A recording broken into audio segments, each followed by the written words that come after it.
AP assembly ఉద్యోగులకు వెలగపూడిలో సాదర స్వాగతం లభించింది. స్వయంగా స్పీకర్ కోడెల శివప్రసాదరావు, శాసనసభ వ్యవహారాల మంత్రి యనమల రామకృష్ణుడు ఉద్యోగులకు స్వాగతం పలికారు. హైదరాబాద్ నుంచి వెలగపూడికి వెళ్లిన వారికి సచివాలయ ఉద్యోగులు సంప్రదాయబద్ధంగా ఆహ్వానం పలికారు. ఇక నుంచి వెలగపూడిలోని తాత్కాలిక అసెంబ్లీ భవనం నుంచే పనిచేయనున్నారు వీరు.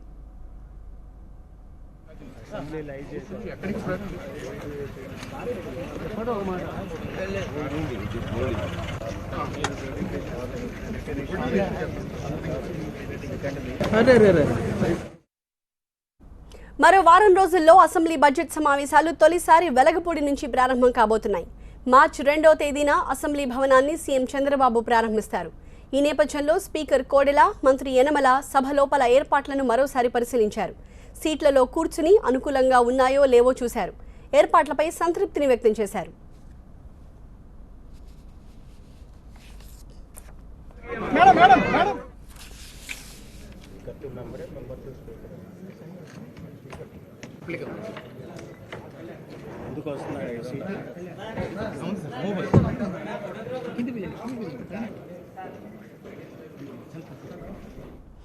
కొత్త రాష్ట్రంలో కొత్త భవనంలో జరిగే సభకు అందరూ సహకరించాలన్నారు స్పీకర్ కోడెల.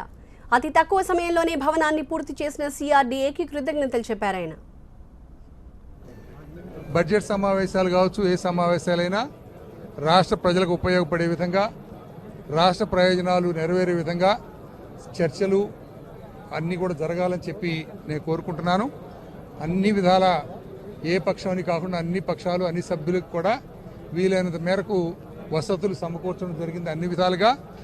ఎందుకంటే చట్టసభకు సంబంధించి ఏ పార్టీ ఏ పాత్రలో ఉన్నప్పటికీ కూడా అందరికీ అనుగుణంగా పనిచేయటం చట్ట సభాపతిగా బాధ్యత కాబట్టి వీలైనంత వరకు అందరికీ కూడా ఉద్యోగులతో సహా వాళ్ళ అకామిడేషన్ కావచ్చు, మిగతా అవసరాలు కావచ్చు, అదేవిధంగా ఆఫీసులో పనిచేసే ఒక సదుపాయాలు కావచ్చు, అన్నీ కూడా సిద్ధమైనవి. నేను ఒకటే కోరేది సభ్యులు కానీ ఉద్యోగులు కానీ అందరినీ ఈ రాష్ట్ర ప్రయోజనాలని, నూతన ఆంధ్రప్రదేశ్ ప్రజల ఆకాంక్షలు నెరవేరుద్దాం అందరం కలిసి. దానికి వేదిక చట్టసభలు. ఈ చట్టసభల ప్రయోజనాలని నెరవేరేట్టుగా అందరూ సహకరించాలని. మార్చి 6వ తేదీ నుంచి ఉగాది ముందు వరకు అసెంబ్లీని నిర్వహించే ఆలోచనలో ఉన్నామన్నారు శాసనసభ వ్యవహారాల మంత్రి యనమల రామకృష్ణుడు. ఈసారి ఎమ్మెల్యేలకు, ఎమ్మెల్సీలకు వసతి కల్పించట్లేదని చెప్పారు. అందుకే అదనంగా మరో 50,000 రూపాయల అలవెన్స్ ఇస్తామన్నారు యనమల. ఉగాది ముందు రోజు కూడా సెలవులు వచ్చాయి కాబట్టి చేత బడ్జెట్ పాస్ చేయడం బాగుండదు. చేత ముందు రోజునే ఉగాది కంటే ముందే బడ్జెట్ పాస్ చేసుకోవాలనేది కూడా ప్రభుత్వం ఆలోచన చేసింది. ఆ విధంగా ఉంటుంది. మిగతా ఎజెండా అంతా కూడా బీఏసీ 6వ తారీఖుని గవర్నర్స్ అడ్రస్ అయిన తర్వాత కూర్చొని డిస్కస్ చేస్తాం. ఇది ప్రధానంగా. తర్వాత మీకు చూసినట్లయితే అగ్రికల్చర్ బడ్జెట్ కూడా ఉంటుంది.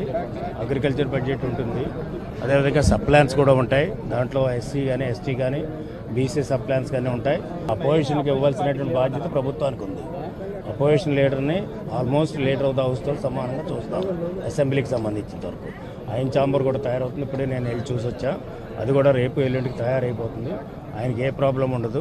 ప్రాబ్లం అట్లాగే వచ్చి సవ్యంగా డిస్కస్ చేయడమే ప్రాబ్లం. ఎమ్మెల్యేస్, ఎమ్మెల్సీస్కి ఇప్పుడు ప్రభుత్వ పరంగా మనం ఇమీడియట్గా అన్నీ కూడా అకామిడేషన్ ప్రొవైడ్ చేయలేకపోతున్నాం. ఒకళ్ళు చేసినప్పుడు కూడా విభేదాలు వస్తాయి. ఏం చేయాలి, నాకు ఇది ఇచ్చారు, నాకు అదే ఇవ్వలేదు అనేటువంటిది వస్తుంది. కాబట్టి జనరల్గా గవర్నమెంట్ పాలసీ కానీ, శాసనసభ పాలసీ కానీ, వాళ్ళకి ఎమ్మెల్యే కానీ, ఎమ్మెల్సీ కానీ 50,000 ఇస్తున్నాం. మంత్రికి అయితే 1,00,000 రూపాయలు ఇస్తున్నాం అకామిడేషన్ తీసుకోకపోతే, గవర్నమెంట్ అకామిడేషన్ ప్రొవైడ్ చేయలేకపోతే. ఈసారి ఎమ్మెల్యేలకి, ఎమ్మెల్సీ కూడా మామూలుగా ఇచ్చేటువంటి 50,000తో పాటు ఇంకో 50,000 ఎక్స్ట్రాగా స్పెషల్ అలవెన్స్గా ఇస్తున్నాం. వాళ్ళ అకామిడేషన్ చూసుకోవాలి. చేత ఇవన్నీ కూడా నేను వైసీపీ వాళ్ళతో కూడా డిస్కస్ చేశాం. అదేవిధంగా మిగతా ప్రతిపక్షాలతో కూడా డిస్కస్ చేశాం. వాళ్ళు